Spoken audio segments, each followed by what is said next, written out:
Have you ever looked at your bank account and felt a sense of peace just seeing the numbers sit there? Most of us have been told since childhood that the key to a secure life is to work hard, save every penny, and wait for that magical day called retirement. We treat our savings like a fortress, thinking that the more bricks we add, the safer we will be from the storms of the future. But what if I told you that for the average person, this traditional path of extreme saving is actually a trap? What if your massive savings account is actually making you poorer and more stressed every single day? It sounds crazy, but in today's world, the conventional wisdom of saving for a rainy day has become a recipe for financial stagnation. We are living through a period where the old rules of money simply don't apply anymore, yet millions are still playing the game by a playbook from the 1980s. The truth is, inflation is no longer a slow-moving shadow. It is a hungry thief that eats the purchasing power of your hard-earned dollars while you sleep. If you are between the ages of 40 and 60, you have likely spent decades building your nest egg, hoping it will be enough to carry you through your golden years. But as you watch the price of groceries, healthcare, and energy skyrocket, that safe number in your bank account starts to look smaller and smaller. Most financial advisors will tell you to keep grinding, keep sacrificing, and keep waiting until you hit that $2 million milestone. But waiting for a perfect number that might never come is the biggest gamble you can take with the only asset you can't earn back: your time. Let's look at the cold, hard numbers that the mainstream media rarely discusses in detail. The median retirement savings for a household headed by someone around age 62 in America is roughly $200,000. On paper, $200,000 sounds like a lot of money, especially if you worked your whole life to get there. But if you apply the traditional 4% withdrawal rule, that $200,000 only generates about $8,000 a year in income. That is roughly $666 a month. Can you imagine trying to maintain your independence, pay for modern healthcare, and enjoy your life on less than $700 a month? Of course not. This is why so many retirees find themselves house rich but cash poor. You might live in a home worth $1 million that you finally paid off, but you can't eat the drywall and you can't pay the electric bill with your kitchen cabinets.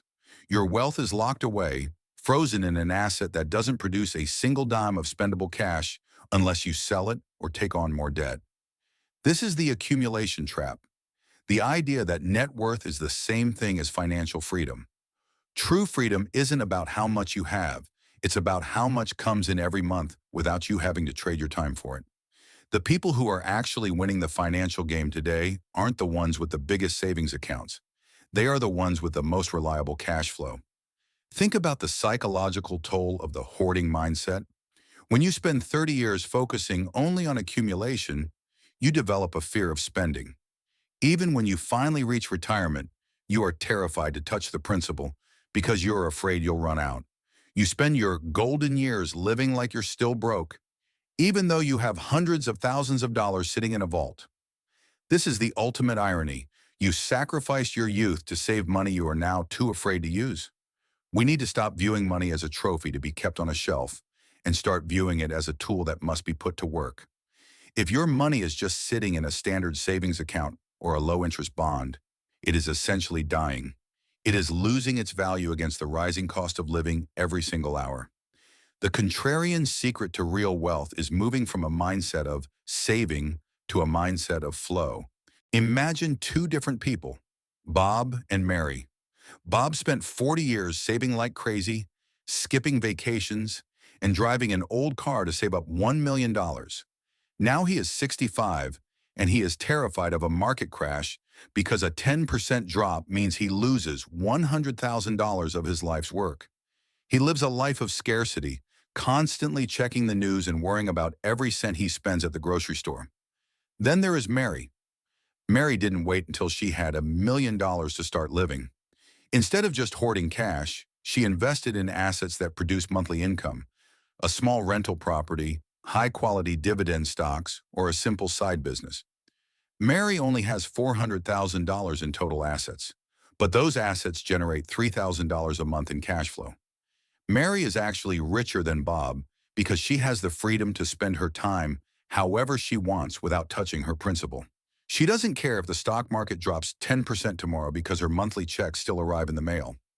Mary has decoupled her income from her labor, and that is the only definition of wealth that actually matters.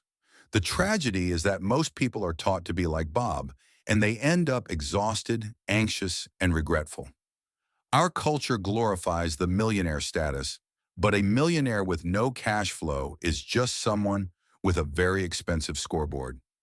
If you are in your 40s or 50s right now, the clock is ticking, but not in the way you think. The risk isn't that you won't have enough money. The risk is that you will waste your most capable years chasing a number while ignoring your quality of life. We have been conditioned to accept delayed gratification to an extreme that is actually harmful. There is no guarantee that you will be healthy or energetic enough to enjoy your money when you are 70 or 80 years old. The goal should be to build a parallel life, one where you are earning, investing, and living simultaneously.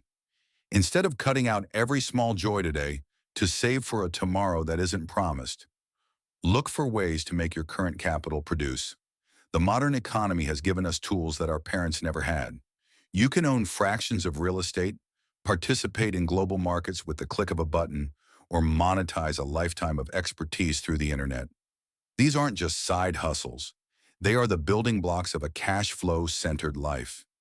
When you have a reliable stream of income that is independent of your job, your entire biology changes. Your cortisol levels drop because you are no longer in survival mode. You stand taller, you negotiate better at work, and you treat people with more kindness because you aren't operating from a place of desperation. This is the empowerment factor of cash flow.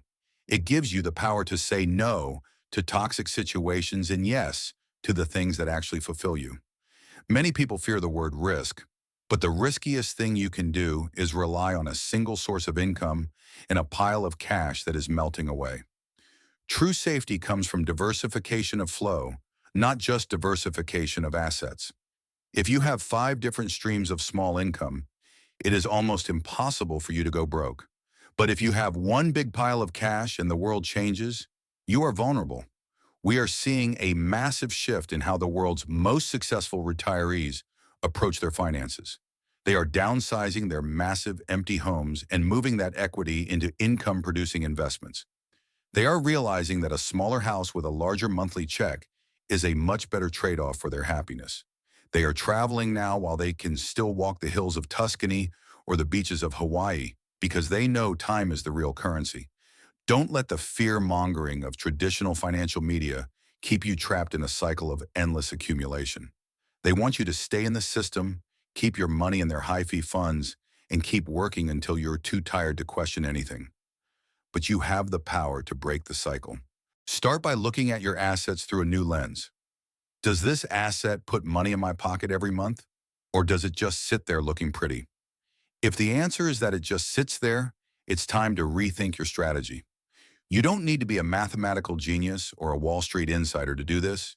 You just need the courage to go against the grain and prioritize your freedom over your ego's desire for a big number. Every dollar you redirect from a dead savings account into a live income asset is a step toward a life without financial anxiety.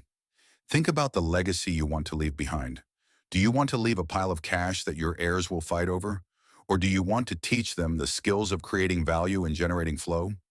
The greatest gift you can give your children is showing them how to be independent and self-reliant.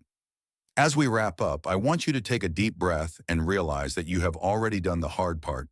You have worked, you have saved, and you have survived. Now it is time for you to thrive. Stop waiting for the perfect retirement and start creating the life you want today. The math is on your side if you focus on the right variables. Focus on the flow, embrace the freedom, and stop being a slave to the accumulation trap. Your future self will not thank you for the money you hoarded. They will thank you for the experiences you had and the peace of mind you built. Take control of your money before it takes control of your life. The world is changing fast, and those who adapt to the new rules of cash flow will be the ones who truly enjoy the fruits of their labor. Thank you for spending this time with me today. If this perspective challenged you or helped you see your situation differently, I encourage you to share this with someone who needs to hear the truth. We are all in this together, And by sharing our knowledge, we can all find our path to a life of abundance and independence. Stay focused, stay disciplined, and most importantly, stay free. I will see you in the next one.